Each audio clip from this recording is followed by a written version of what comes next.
And welcome to the LV Home Experts Radio Show every Wednesday at 5 p.m. Pacific Standard Time. This is where we talk about real estate and financing. It's where we get you guys caught up to the Las Vegas housing market, the inside scoops of what's going on out here. I got my special guest, my right-hand man, Joey. What's up, Joey? What's up, chakits? How's everything going? Fabulous as always. Dude, you look burnt like a crisp today. Thank you. What is going on, man? It's getting hot out there, right, guys? Got my savage tan going on, baby. Look at that. Hell yeah. Now we got Dan French, the lender There you go. of Las Vegas. Oh, we timed that out perfect. Yeah, you like that. What's going on, Dan? Like, good, man. Just doing my thing, man. Dealing with this hot weather. Oh, you know what's crazy is you guys came in, and that's all you guys were talking about, of how hot it was.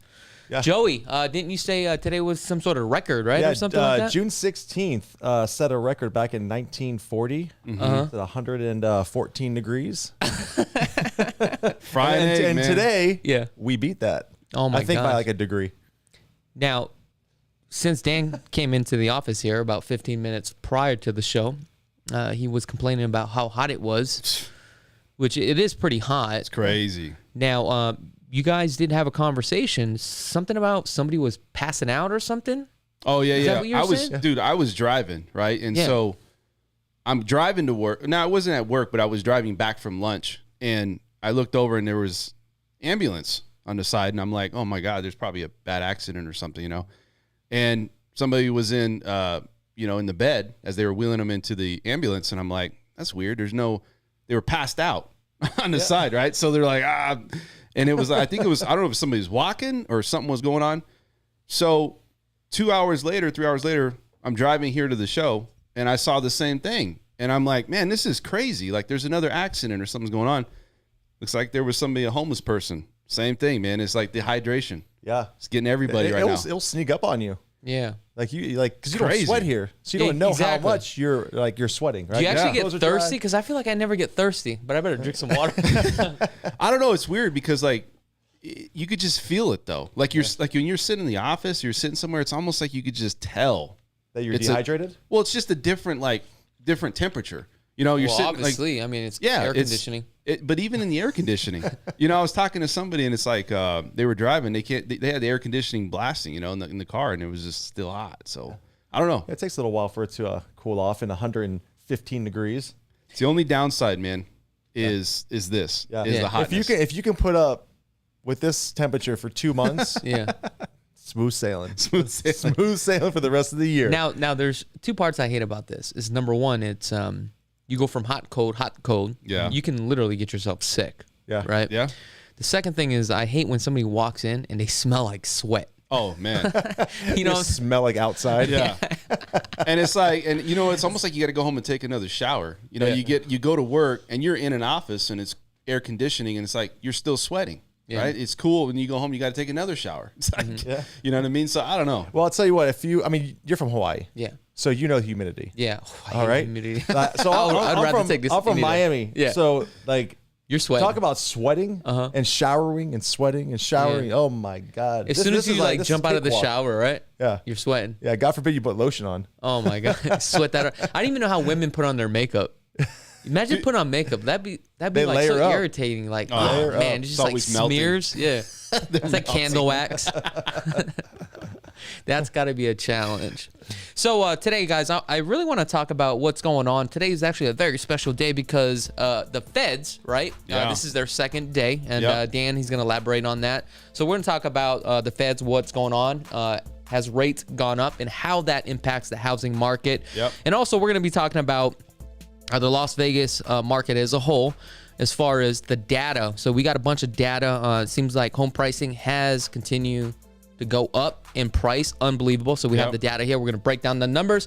And today we did a full video on a new community, which is Arcadia Ridge by Toll Brothers. So I went out there and I could not believe like how fast these lots are being sold. They have about 151 lots. 25 lots have already been sold.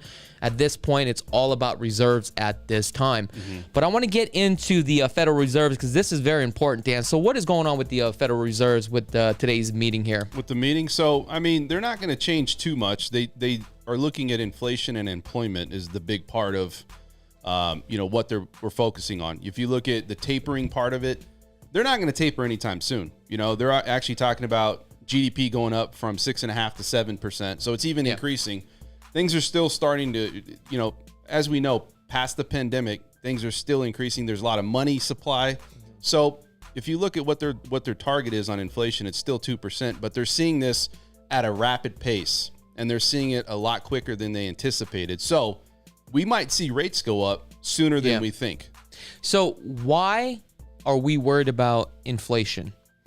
Well, you look at inflation because it's really a barometer of how the economy is going, plus also the cost of what goods and services are. You look at like a business, right? Yeah. Business has employees. They also have to buy goods and services to produce. And if those costs go up, then they need to make cuts or they need to make changes as well. So that'll slow the economy down if it goes too high. And inverse to that, they also don't want it to go too low. Yeah. So it's got to be an even balance. And that's what the challenge is right now. So what you're saying, eventually the feds will have to raise rates so that way inflation doesn't run rampant. Yeah, because you don't want it to run rapid, because if it does, then you can literally crash this economy, believe it or not. Yeah, it's got to be a slow trickle process. Yeah. It can't just be 0 to 100. It's got to be, we're going to, just like when they purchase bonds, the tapering part of it. And what I mean by that is they're going to retract the amount of money they're putting into it, which is 120 billion, I think. Yeah. It can't just be in 2 months because the economy will just collapse, right? It'll just go sideways. So you have to, it takes about 10 months for them to start slowly bringing that process down. And I think that's what they're gauging right now. They're kind of seeing what is the long-term effect of what's happening with the inflation part of it. So here's the thing. At the end of the day, the feds will eventually have to raise rates, but they can't raise it too high, too fast, too quickly because things will crash. Right. And also you can't keep it too low because then inflation will run rapid and you don't want that. So like they were saying, and I think you said this, right? They're not going to raise rates until the end of this year? Well, so the Fed's fund rate is it's at 0, right? Yeah. And that's an overnight basis that they lend to other banks, and that's how it's extended out. Now, they're talking about not doing anything to potentially the first rate hike until the end of 2022. So there's nothing going to happen this year. They're going to wait and see what's going to happen with everything. But what they do is once they see inflation go up, the rates start to go up slightly. And that's what their tactic is. Let's see what that does. The inflation report that's coming out is year over year. It's like 5%, and it's a little bit higher. You're talking about the consumer price index. We've seen that go up, and so they're starting to see that this inflation gauge is starting to go a lot quicker. It's a lot sooner than they anticipated. So now they're going to have to say, well, we need to make adjustments. They're not going to stop purchasing bonds because they still need to keep the economy and things flowing, but rates may go up sooner than we think. Now, is it going to go to 5%? I doubt that, but it might go up to maybe closer to 3.5%, 4%. Look at the charts here on the Dow Jones. As soon as they had their meeting, this thing just dropped like a rock. Wow. Isn't this amazing how like what the feds say will actually impact the market? I mean, look at this. They use one wrong word. I know. And it's done. Isn't that right? crazy? It's just weird how consumer confidence is based off of what comes out in the news. Yeah. Like it's not about data really. It's about hey, this is going to happen. Oh, really? Take your money, put it over here. That's what happens. It's just like you saw with crypto. You see it with stocks. I mean, it's weird how somebody out there with a that's high on the chart. You know what I mean? They got a lot of money or clout. They make one little thing out there as far as a comment, and things just go sideways. Exactly. You say that one wrong word, this thing blows up. Wait a second. Like, I take it back. I take it back. My bad. So I want to talk about the Las Vegas housing market in a whole right now for the median price point across the whole Las Vegas Valley for single family only. For the median price point for a home right now is $402,000 at $214 a square foot.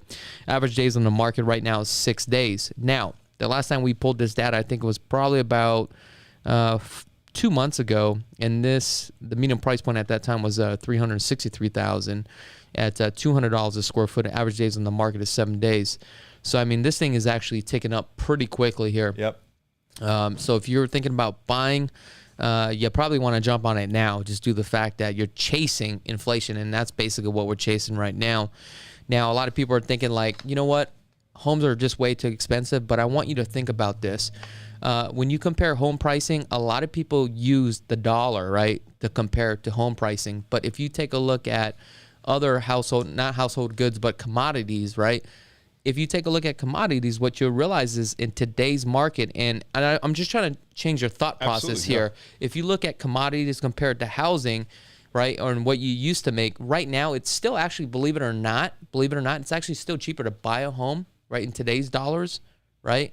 Mm-hmm. So just keep that in mind, okay?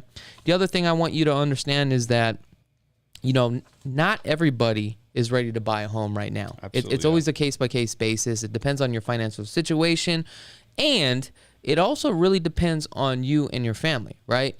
Just because you think, hey, you know what, everybody else is buying, should I go buy? You're buying for the wrong reasons. Mm-hmm. Now, if you're buying based upon speculations, then you're also buying for the wrong reasons too as well. Now, again, it's really case-by-case basis. All we can do is give you the math, the numbers, and you make the financial decisions for you and your family. Mm-hmm. Now, let's take a look at SUMMERLIN. SUMMERLIN right now, it started off at $458,000 for the median price point for a home. Now it's at $510,000 for a resale. I mean, this thing is ticking up. Average price per square foot is $255 a square foot in SUMMERLIN. 5 days on the market. Yeah, and that's resale. That's also a record resale. number, right? That's just like the weather. Is that the record number for square foot?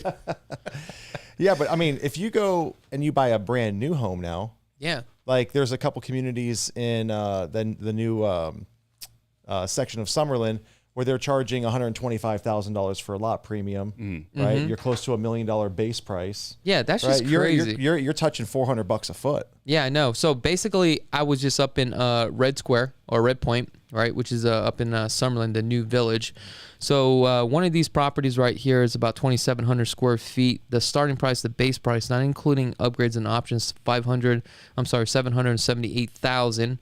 Take that, divide that by 2,762 square feet. You're already starting off at $281 a square foot, not including upgrades and options and also the lot premium. Mm-hmm.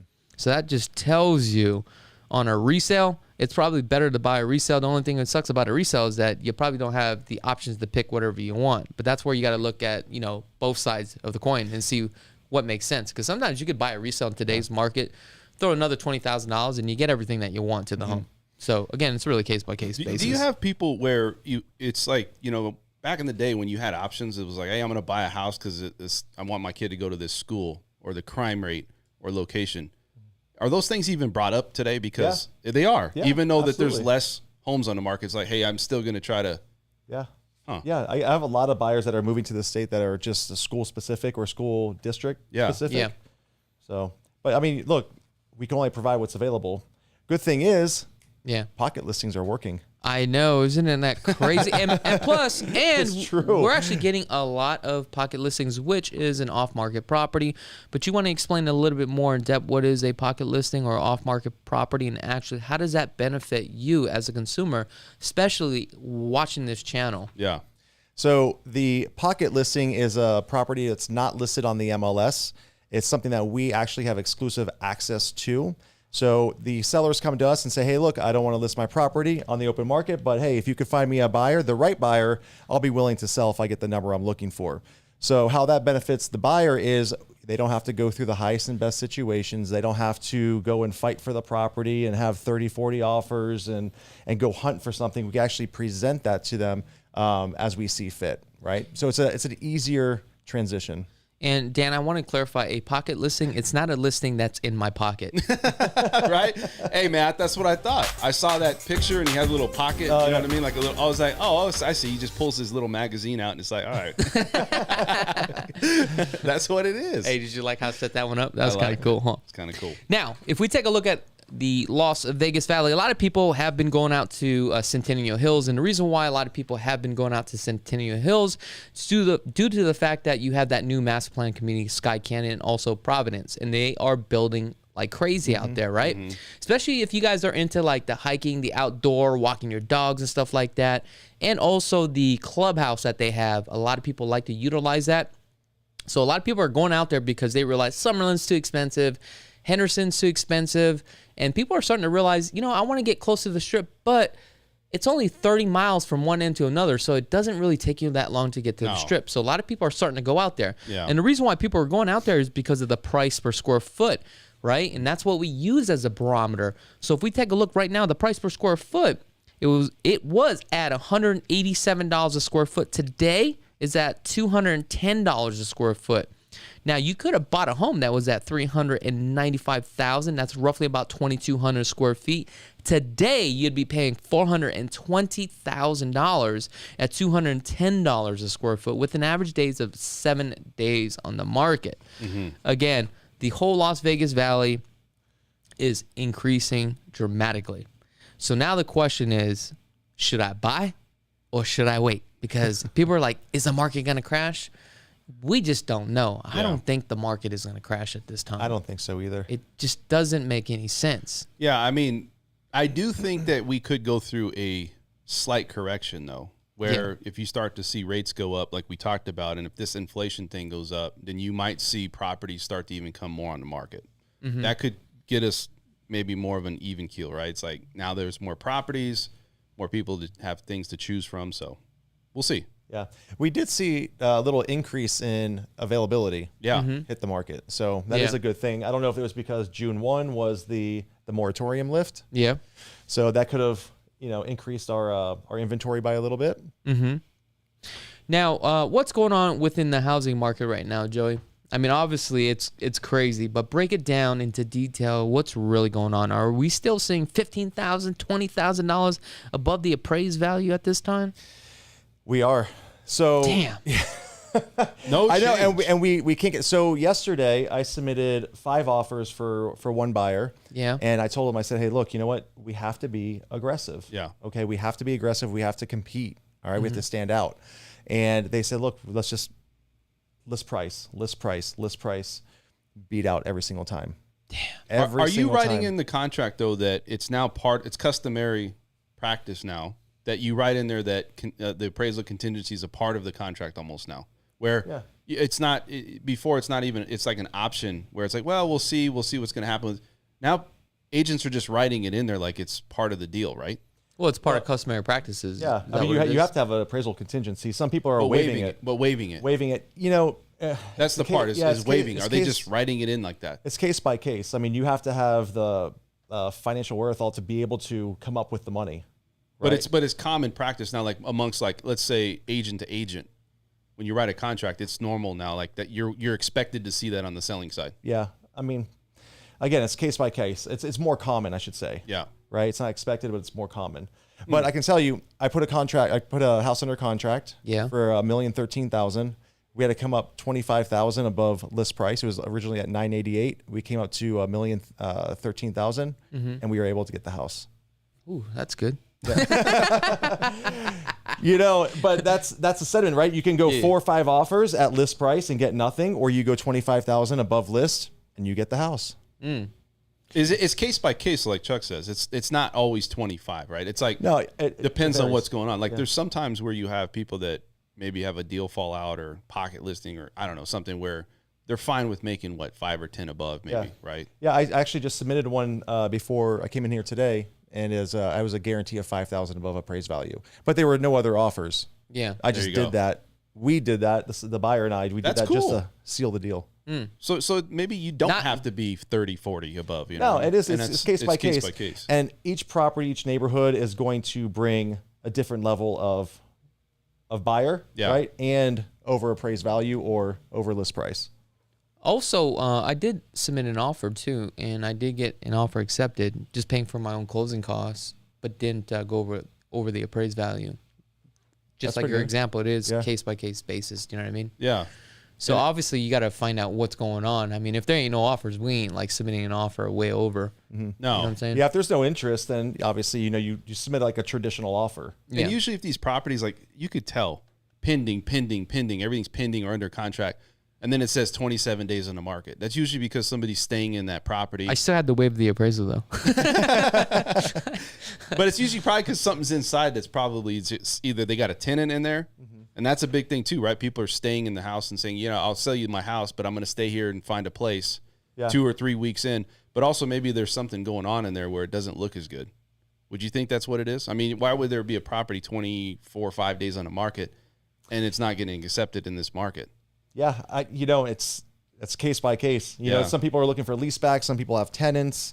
And it's funny because you go after those properties, you can search days on market and say, hey, look, let me just see what opportunities are out there that I can present to my buyers. And sure enough, when you find that property that's been like 20, 30, 35 days on the market, you're like, what the heck's going on? Let's just submit an offer. Yeah. Submit one. Oh, we just received 5. Damn. You're like, don't you hate when that happens?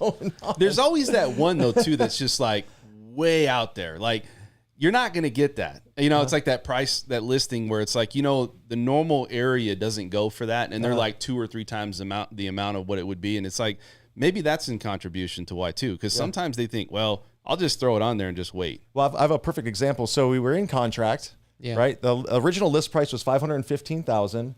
We offered $460,000, which I pulled the comps and I said, this is the value of the property. Seller was like, absolutely not. Yeah. We agreed on $495, did the inspection. Everything came back fine. Brand new house, only a year and a half old. Appraisal came back, $460. Damn. The seller refused to come down. Damn. What do you do in that case? $35,000 apart. And my client's like, I'm not going to come up $35,000. Come down. Meet me somewhere. He was like, no. Well, he'll probably just wait until the market catches up, right? You would think. What would you do if you were the seller? Would you just wait because the market is just increasing like crazy? Or would you just sell it? I think I would cash out because I think, you look at it, and the way I see the market is if you're making a certain amount of money if you're doubling your money, for the most part, or making a pretty good profit, I'd rather be safe than sorry and just try to play the market. Because, like I said, I think there's going to be a correction of some sort, maybe rates going higher or something. So are you going to get that amount of money you're looking for? I don't know. I mean, is it worth the risk? Probably not for me. I'm just going to say, dude, let's do it. You know what I mean? Even if it's 20 above, I'll meet you halfway. Let's just do it. Yeah. Let's just go for it. Roll the dice. Roll it. We're all in.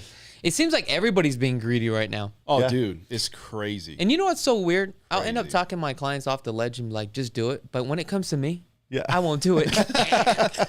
Well, because you're a realtor and you know the market. Yeah. Like it's different if you're like, you know what? I'm just saying I understand the position of the seller or the buyers when you talk them off the ledge. But when I'm on the other side, it's a little bit hard. So I understand. You know what I'm saying? But I think too, it's like the average buyer out there is probably just happy to get what they can get, especially if they're making a pretty good profit. So I think you just like, hey man, I'm not gonna put myself in a position like I think for most people I've dealt with, it's like I'll just rather just make my money, even though and I'm making what I want, I'm out. Yeah.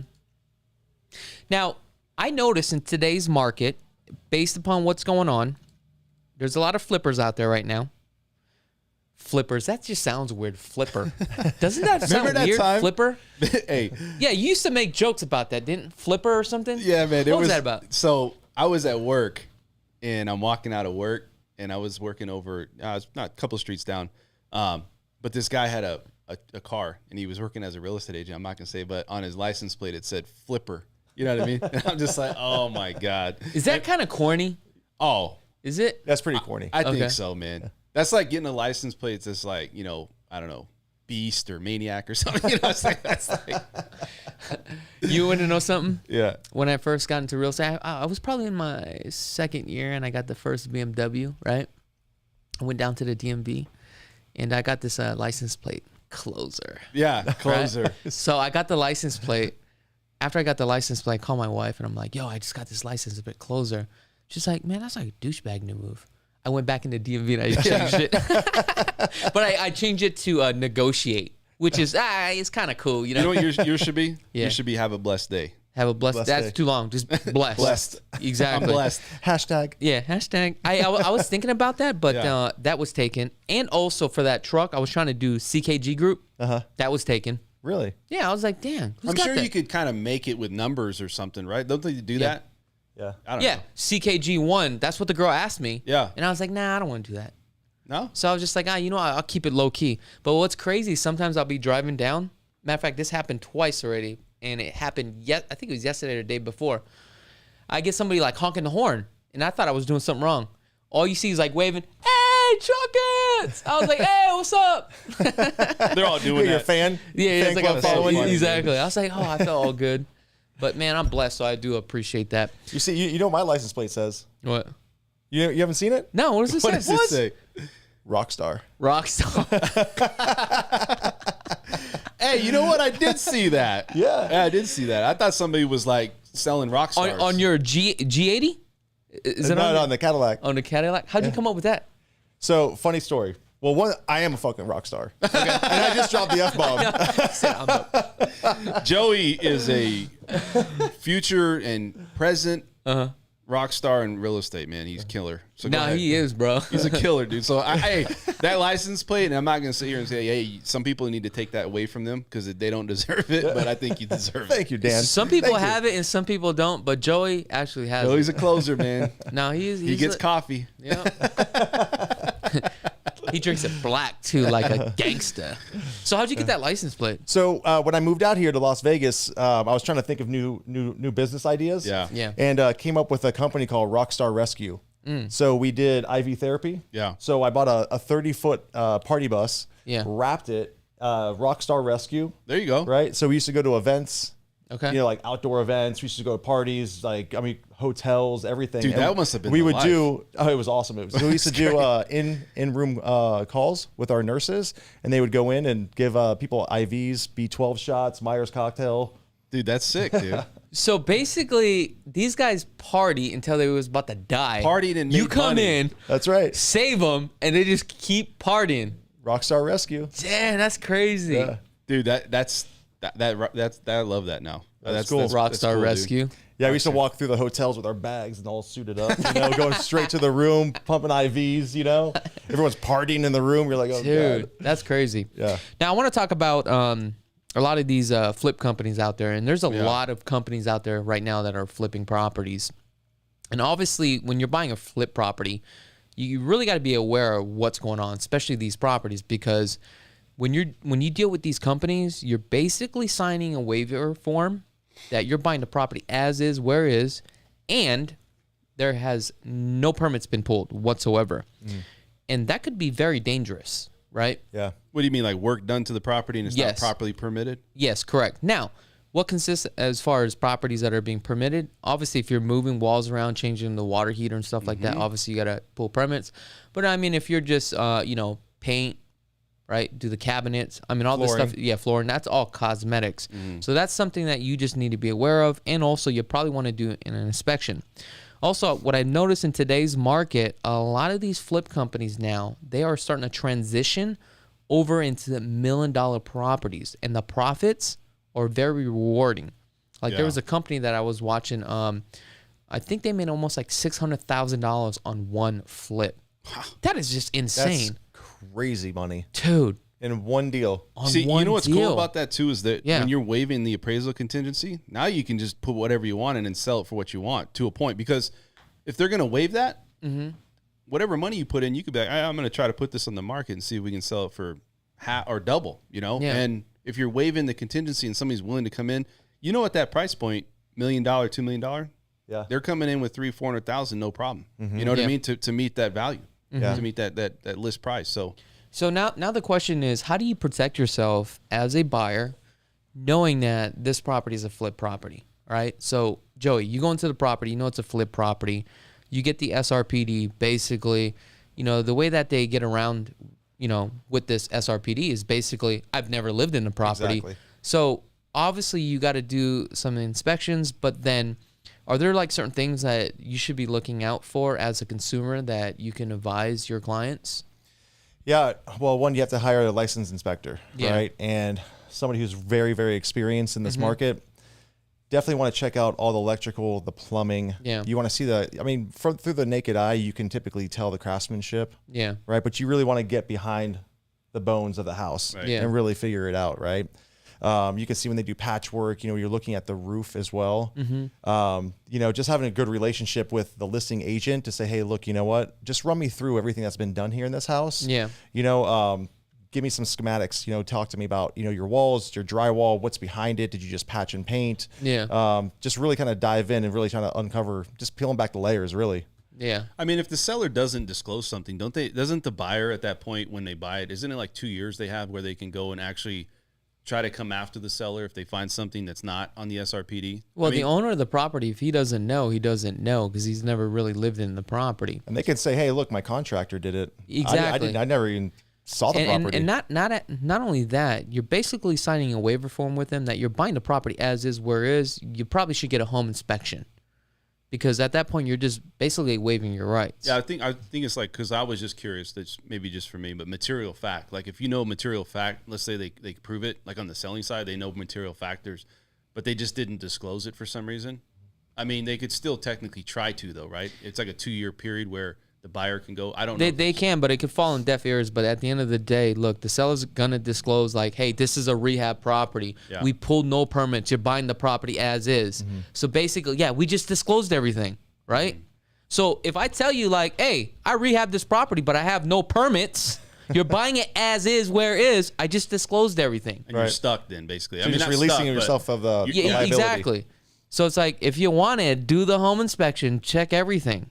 But one thing that I've learned is that if you do buy a rehab home, especially if the homes were built in the early 60s, you got to understand, you probably want to have a camera to go down the main line, right? The sewage line, to see if it's a cast iron sewage, because sometimes those pipes could actually break because they were actually corroded. And also, a lot of the times when you have homes out here that were in the early 40s, 50s, and 60s, you may not have a ground. And some of these rehabbers, right, they're very smart. They'll change the outlet and pretend like they ran a ground, but that thing ain't grounded. Yeah. So you better make sure. Is that a high cost to do that? Actually, it is, but it depends on the rehabber. So, like, if you already got the drywall ripped out, then go ahead and do it. Then ground it, right? If not, you can just do it the generic way and just kind of try to ground it yourself. But if you have a electrician go in there, they'll find out if it's grounded or not. Yeah, so, you could typically tell, like, when you look at the electrical panel, like, how much they really did. Exactly. Because if you still have that electrical panel from, like, the 60s. Yeah, it's like, get rid of that. missing. You're looking at asbestos, right, potentially, right? Or lead-based paint. Yeah. Those things are also something that come in, right? Yeah. So. Yeah, and that's another thing. When you start hitting around, like, properties that were built before 1978, they'll actually have lead-based paint. I figure as long as you don't lick the walls, I mean, you're fine, right? But you will have to sign a disclosure. I was talking to a dude that a guy that's he does a lot of side work, a lot of things, and so he had a roof, and he's like, the popcorn ceiling. Yeah. He asbestos? said yeah. He said that if you see that popcorn ceiling, that's your indicator right there. You know what I mean? It's just one of those things that if you scrape it or you try to like rehab it, that's something that could potentially affect you. So. I don't know. You get those old homes, you're going to start to look for that stuff. I'll be in there scraping it. Breathing it in. Hey, can you turn the fan on? So let's talk about what's going on with financing. What do you have for financing? Financing? All right, man. Let's talk about financing. So, we talked a little bit about inflation. Inflation's obviously, we're not going to go down that road again. Mortgage applications actually ticked up the first time in 3 weeks. So I think a lot of it is, you look at the rates. Rates actually declined 3 weeks in a row. Even though we started to tick up a little bit, they declined 3 weeks in a row. So when you look at overall what rates are going to do, I think they're going to continue to slightly increase, but it's going to be a volatile position.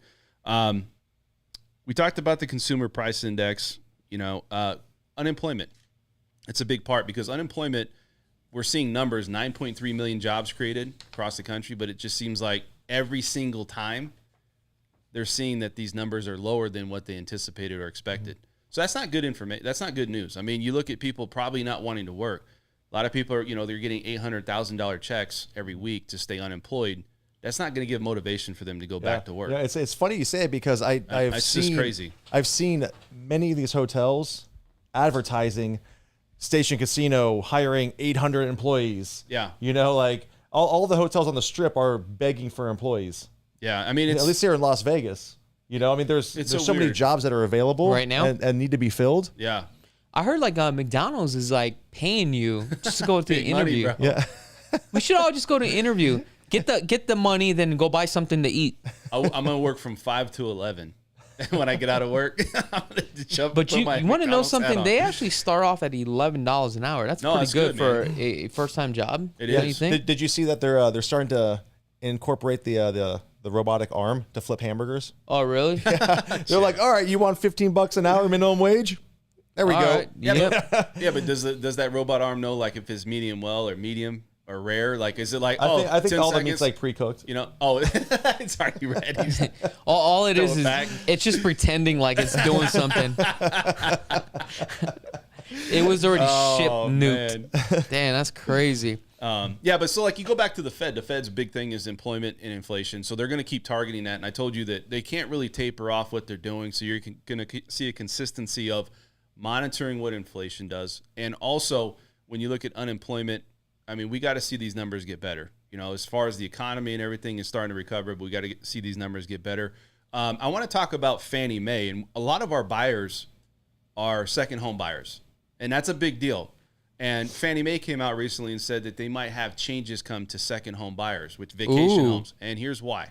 Well, are you talking about more for a down payment, or the guidelines are changing? Fannie Mae just might get out of it altogether. Are you serious? Yeah. And Hell no. Here's what they're talking about. They're talking about putting this as a situation where you put it as almost like a broker option. Okay. It's a non-conforming option where now you have to go to an investor that has overlays or extra, at least it's non-conforming. It's non-conforming. I like that though, because there's a benefit. Well, that 10% you think about, that might be now 20%. Yeah. Those rates. So they don't care if you walk away. All right, walk away. We'll keep 20%. What does that tell you, though? Why Fannie Mae is getting out of that? They might think, what would happen in the mid-2000s? We had problems, right? Yeah. Okay. They might be indicating or thinking that we might go through a correction. Do they want to be in that market of having second homes and investment properties? Well, it doesn't matter anyway, because they'll just rate it as AAA and they'll just package it up and sell it anyway. Well, by the time they sell it, they're good. Well, in that market, you're right. Yeah. What they're doing is they're trying to get out in front of it. Yeah. And they're saying, look, we're seeing what's going on. This market's crazy. We might have some problems. Let's just back out of this. Vacation homes, just like condos, investment properties.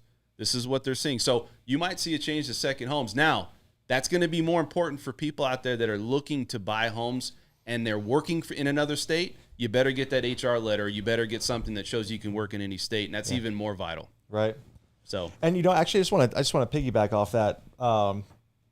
Sort of, if somebody's in forbearance, good question. Right? Yeah. Somebody's in forbearance. They've been in forbearance for a year. Yep. Right? But they're financially well off. Right? What are the implications of them saying, hey, listen, I'm going to pick up, I'm going to move, I might sell my house, or hey, I'm going to go buy a second home?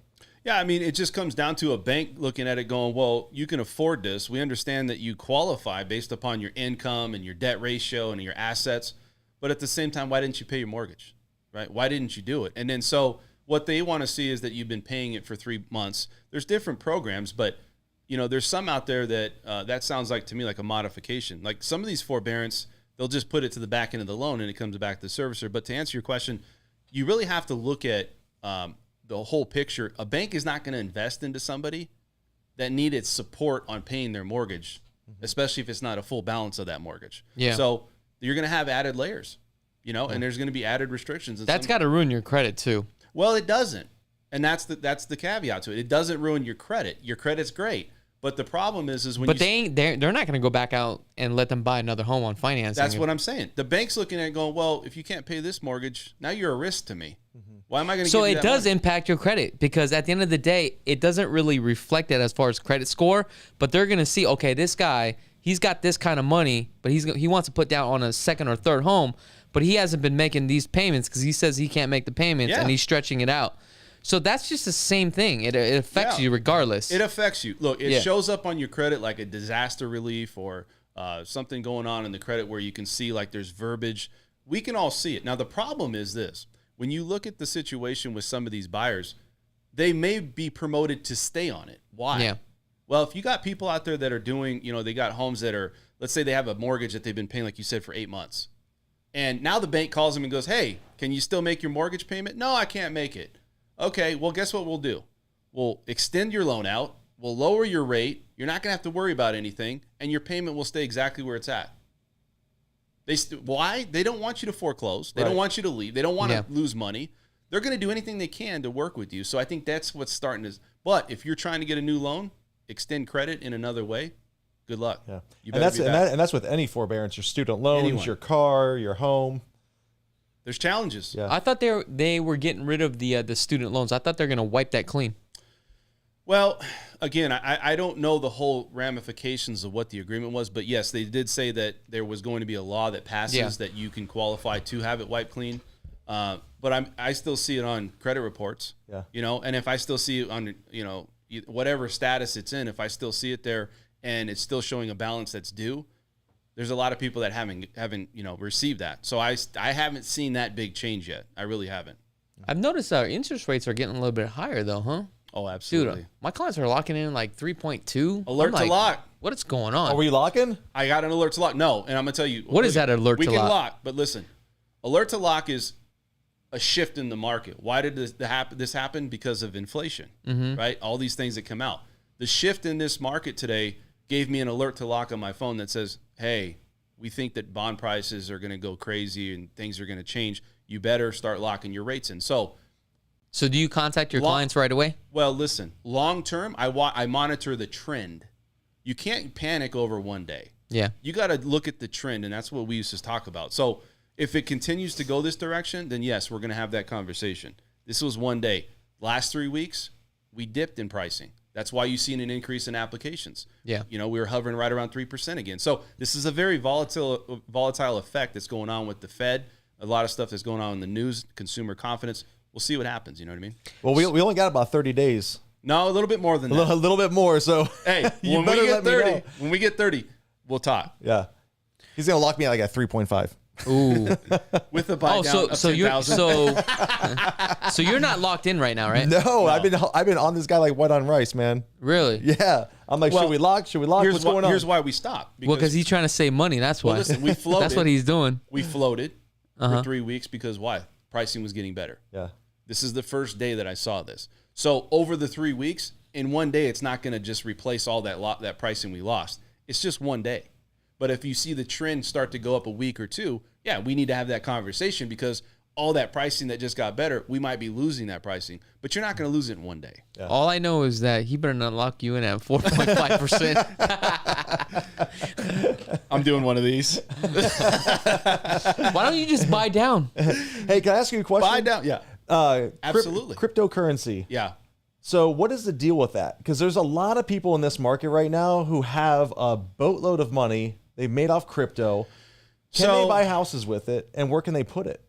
Okay, so first off, if you're investing into it, I think it's going to be Bitcoin's going to probably be, and this is just people I know in my sphere, probably going to be hovering around this, and I could be wrong, but around that 30,000 range. I don't think there's going to be much. It's going to be a volatile thing too. It's not going to reach that 60,000 we saw. Cryptocurrency, banks are starting to use it where you can deposit it from one bank into your account, right? Mm-hmm. The problem before was the sourcing, right? If you're going to Coinbase or something like that, you can't source that income or that deposit, those assets. So there's some investors though saying, you know what, get the wire. We see it's coming. They're going to start to open up to say, if you do have crypto, I mean, you have to do something, right? So they're starting to see that the sourcing thing that's going to be, that was the issue with underwriting. They're starting to correct that. More and more investors are going to start using that and saying it's okay. Oh, that's good. However, as soon as you convert that to cash, you're going to have to pay the taxes on it. Yeah, they wait. People are waiting. Yeah. It's not just, I mean, everybody. Because first off, they want to make sure everything's good on the house and the loan, right? Secondly, they want to make sure, like, okay, if I pull this, how much am I going to get taxed? Yeah. And I think that's the big thing where they're looking at how do I teeter-totter that, where when's that right time to pull it? And did I pull it too soon? And how much am I paying on it? How much do I really need? Do I want to take out all that money? You know what I mean? So I think that's the big balancing act. So it's interesting because I saw this article. It says a Las Vegas homeowner is accepting cryptocurrency in addition to other forms of payment for their $5.8 million home in the Ridges. You know what? I can tell you right now, if I had a $5.8 million home, I would not take crypto. only if I could get double of U.S. currency. That would be the only way. Well, I think people use crypto, right, to hedge against. Yeah, but like we talked about, inflation, right, and being printing money. It's too volatile. What happens if you close on the deal? Next thing it drops down to $3 million. You're screwed. Well, I got a question. Like all these people that have this money, How do they lock it in? Well, I think it's like, well, when did they get started? Because it seemed like everybody's got money in Bitcoin or something, like the cryptocurrency world. Mm-hmm. Everybody's got money. Like they got a substantial amount. It's not like, oh, you got a few 5 or 10,000. Yeah, it's like they got 100 million. They're buying, yeah, it's like they're a couple buying 100,000, 500,000. They're buying these altcoins that are like 0.00002. Yeah, and then waiting for and them to they hit. buy a million shares of it. Yeah. And then it ticks up, or Then it they goes to like 2 cents or 20 cents, and then they're Yeah. I mean, it's hey, true. you dropping that F-bombs all day. You gotta watch my mouth, dude. You got a potty mouth. Hey, but you know what that means? He's into this. He's in the crypto? No, he's into this conversation. He's into this show. Yeah, mom, rah, rah, you know what I mean? I'll tell you what. You want to know real estate? I'm passionate. No, that's good. At least you're passionate. Now get out there and make some money. Now, do you guys have any final thoughts? We're going to end this show because I actually do have an appointment. I got to head back up to the Ridges. I got this brand new listing that, I thought I overpriced it, but apparently not. And I've been having like a bunch of showings. This property just went on the market, I think within 48 hours. I think we already had like 6 showings. So hopefully we can get an offer in. Get it sold. I know. I would love to get it sold. And man, the Ridges is beautiful. Have you ever been to the Ridges? No, I haven't been to the Ridges. I'd like to go, though. You should, man. I know. It's like I'm going to plan a weekend. Nah, what you need to do is send over your proof of funds. I want to. Can I get a tour of the Ridges, Joey? I'll go in the back seat. Yeah, we're gonna need a proof of funds. You got your certified funds? Give us your certified funds. Well, guys, hey, I just want to say thank you so much for tuning in to the LV Home Experts Radio Show every Wednesday at 5 p.m. Pacific Standard Time. Also, if you guys haven't had a chance to check out the YouTube channel to subscribe, go ahead and subscribe to the YouTube channel. Also, check us out on the Instagram too as well. We're trying to get up to 5,000, about to hit the 5,000. Other than that, until next time, guys, we are out.